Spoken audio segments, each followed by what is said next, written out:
The psychological ego has told us that the only thing we in fact desire for its own sake is our own self interest. Notice, though, that the egoist didn't really give us a full fledged account of, well, what is my self interest? Like, what is good for me and what is bad for me? Another way of putting this point is that psychological egoism is a description of how our desires are set up and not a full fledged theory of the good life. So, our unit here, our module that we're working through is that the overarching theme is the good life, but we haven't quite encountered an actual theory of what the good life is yet. What is my self interest anyway? And the first view that we'll be looking at is hedonism, which fits quite nicely with psychological egoism, but is a distinct view from psychological egoism. A theory of the good life, or a theory of well-being, or a theory of welfare, is a theory about what makes a human's life go better or worse. Any theory of the good life typically includes, as part of it, an account or theory of value. And a theory of value tells us what the fundamental units of goodness and badness are in the world. I mean, we recognize that all kinds of things are good or bad. All kinds of things have value or disvalue. A theory of value tells us what is intrinsically good and what is intrinsically bad.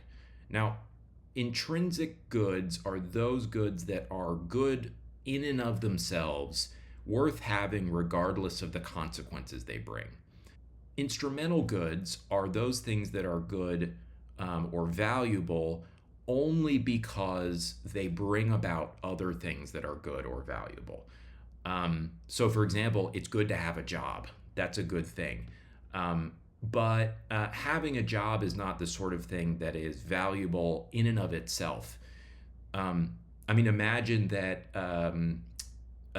you were offered a job that paid $1 an hour and that you knew you would hate every second of. Most likely, you wouldn't consider that a good thing. So, although jobs typically are good, the reason they're good primarily is because of what we get with them. We get the money that we need to stay alive, to pay our rent and whatever. And ideally, we also get a experience of fulfillment if you're doing something that you enjoy. Those are the things for the sake of which you engage in a job, and those are the reasons why, or that's what it is in virtue of which a job is good. So a job then is an instrumental good, whereas something like the feeling of fulfillment is maybe a better candidate for an intrinsic good.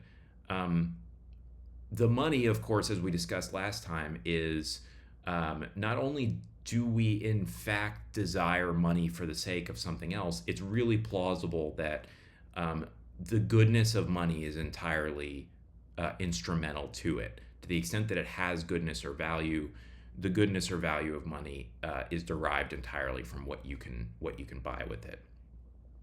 Now, on the other side of this coin, there's also intrinsic bads.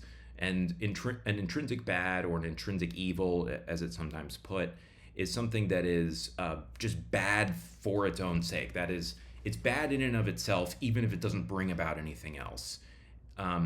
Pain is one of the only uncontroversial examples of intrinsic bads.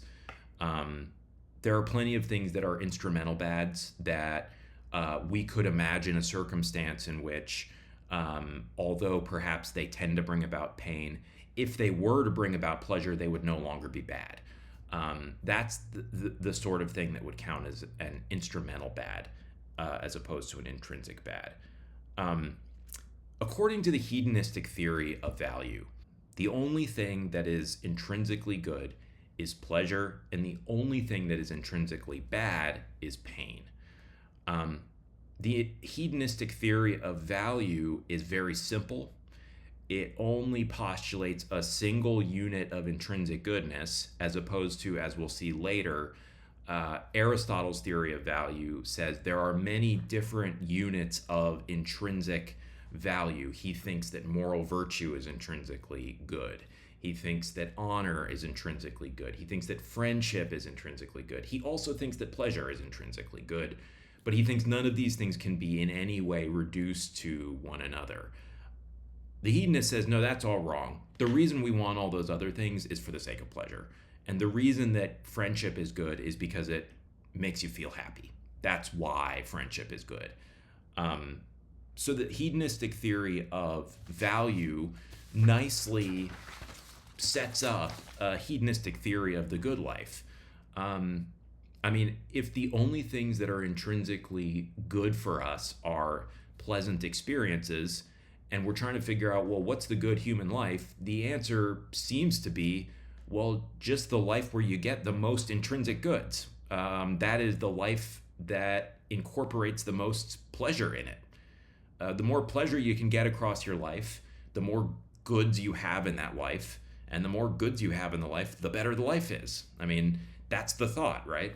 So you gather together the most intrinsic goods and you avoid the most intrinsic bads, namely pain. And what you get is a pleasant overall life.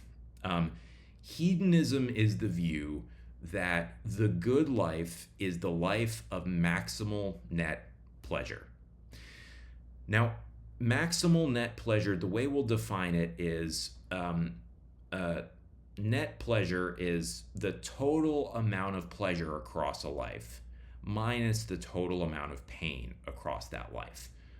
The maximal bit is going to be the most possible. And so one nice feature of hedonism, as we've defined it, is that one person's maximum net pleasure might differ from another person's maximum net pleasure, given, for example, the differences in birth and privilege, in random circumstances that happen throughout a person's life. One might win the lottery, one might not. So, how high you can go in your maximum net pleasure score will vary depending on your circumstances. And for that reason, one person's hedonistic good life may differ to some extent from another person's hedonistic good life. But the common thread is you should try to get the most net pleasure that you can, whatever that happens to be. And the higher your net pleasure score, the better your life is for you. That is the hedonistic account. Very simple, very intuitive in many ways. I think it also aligns with our linguistic uses of the word happiness. Another way of asking what is the good life question is, what is happiness? And the way we use the word happy, especially today, is basically just feeling good, right? So hedonism says, that's the happy life is the life where you feel the happiest throughout the life. That's it. There's nothing more to the theory than that, really. So that is something that it has going for it. It's matching with our ordinary uses of the word happiness. You might think, great, okay, so hedonism doesn't sound too bad, actually. As a theory of the good life, it almost sounds like common sense. It's basically just saying living well is being as happy as you can possibly be, feeling the most good feelings possible, and avoiding the bad feelings. That's the good life. Still, though, that's it's one thing to say that. It's another thing to be like, great, how do I go about starting this? Like, what do I do tomorrow morning to get the maximal net pleasure I can? And here, when we turn to Epicurus, I think he has some very practical advice for us about how to do this. He also has, I think, some surprising advice for us. I think contemporary people, when we hear the word hedonism, we have something in mind that Epicurus doesn't actually recommend as the most effective way of maximizing your net pleasure score across your life. So the first point to be made, I guess, if you're thinking about, well, practically, how do I get more pleasure, is that there's a connection between feeling pleasure and satisfying desires. And it's roughly something like this. It feels good to satisfy desires you have on the whole, and it feels bad to have unsatisfied desires, things you want but that you don't have. Um, and depending on the nature of the desires, it can feel really, really bad. So if you're desperately hungry, you are physically going to experience um, uh, hunger pains as a result of your desire for food being unsatisfied. And then when you finally satisfy the desire, when you eat something, it's going to literally feel very good. The pain will be eliminated, and you'll have the pleasant experience of enjoying the food. So one thought about how do I practically get the most pleasure is something like this. Well, I need to go out and satisfy my desires, and get rid of my unsatisfied desires by satisfying them all. Of course, I have a lot of desires and I have to prioritize some. But if I'm looking for the most pleasant experience, a natural thought would be something like this. Well, I need to quickly figure out which of the many desires I have will feel the very best to fulfill. Which ones like feel the most intensely good?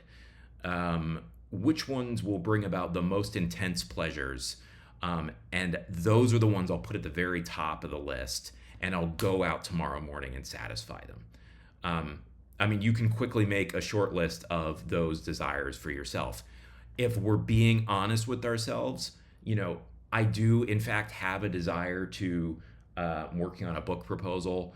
I have a desire to get that done. But frankly, the feeling of satisfying that desire will not be as intensely good as eating an entire chocolate cake. That desire, which I also have, by the way, will feel incredibly good to satisfy if I do it. So, desires like the desire for delicious food, that's one you might put on your short list as top of my priority list to go out and get that desire satisfied. The desire to, work is hard. And I'm sure you're already discovering this. You guys are mostly young, but work, I don't want to say it gets harder, but it continues to be difficult as you age. And sometimes what you want to do, honestly, is just kind of quit your job or drop out of school and just go sit on the beach. And I have that desire sometimes. And, you might fantasize with it. But if you're trying to live the hedonistic lifestyle, boy, that would feel really good for a few days. Just quit and go lay on the beach and eat your chocolate cake. What else? Well, the sex feels very good. So maybe you add that to your list. Have a bunch of sex on the beach with your chocolate cake, and then maybe do some drugs. Drugs can also feel very good. Now, you can see if you seriously did this, if this was the way that you the lifestyle you lived in order to maximize net pleasure, what you would see is an incredible spike initially in the amount of pleasure that you're experiencing. But obviously, quite quickly, that intense pleasure would be either replaced or significantly reduced. And what it would be replaced by would be serious pains. If you've quit your job, you're suddenly not going to be able to pay your rent. If you've dropped out of school, you won't be able to get your degree. If you have just been eating chocolate cake for 2 weeks, your body's going to change in ways you don't like pretty quickly. You've had a bunch of sex with random people, and now you got a bunch of weird diseases that you can't get rid of. And you're poor and broke and homeless, and you've lived on the beach long enough that you're bored.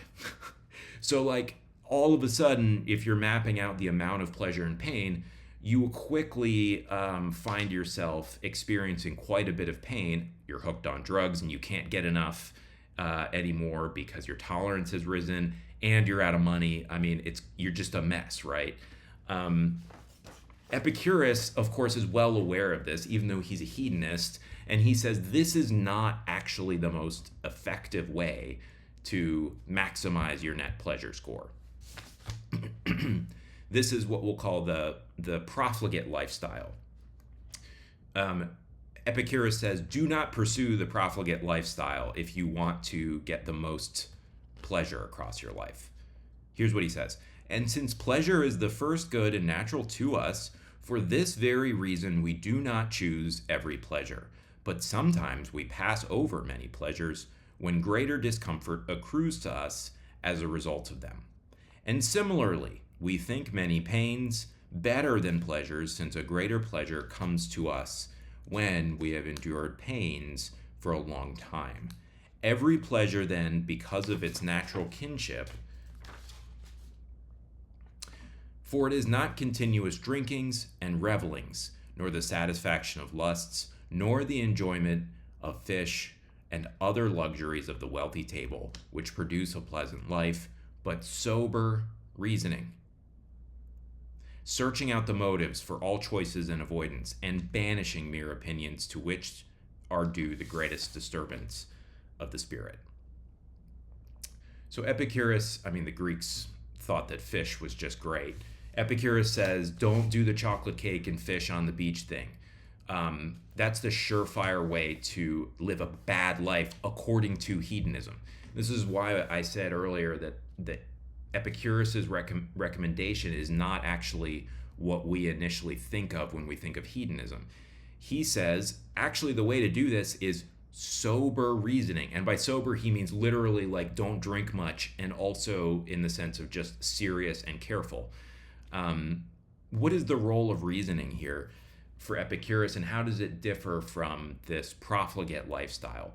Well, remember the profligate lifestyle, the idea was what we'll do is sit down and make a short list of what are the desires I have that when I satisfy them, they feel the very best. What we've seen is that those desires also tend to be kind of addictive desires, and ones that are hard to maintain in the long term. You need more and more of them to feel good, and they're quickly replaced by intense pains. If you thought about it more carefully, Epicurus says, you would be able to see that very clearly, that you need to think not just in the short term, but also in the long term about the whole life. You're trying to maximize your net pleasure score, which is a score that aggregates all of the pain and all of the pleasure across the entirety of your life. You can't just look at how am I going to feel a week from now. So what we can call the prudent lifestyle is the alternative that Epicurus recommends. The beginning of the prudent lifestyle is the virtue of prudence. And the virtue of prudence for Epicurus is a virtue that comes with sober reasoning, thinking about, which desires are going to be in my long-term interest to fulfill, and which ones are the ones that if I fulfill them, I'll end up homeless, addicted to drugs on the beach. Part of this is just having life experience. Part of it is talking to people who have had a multitude of different experiences.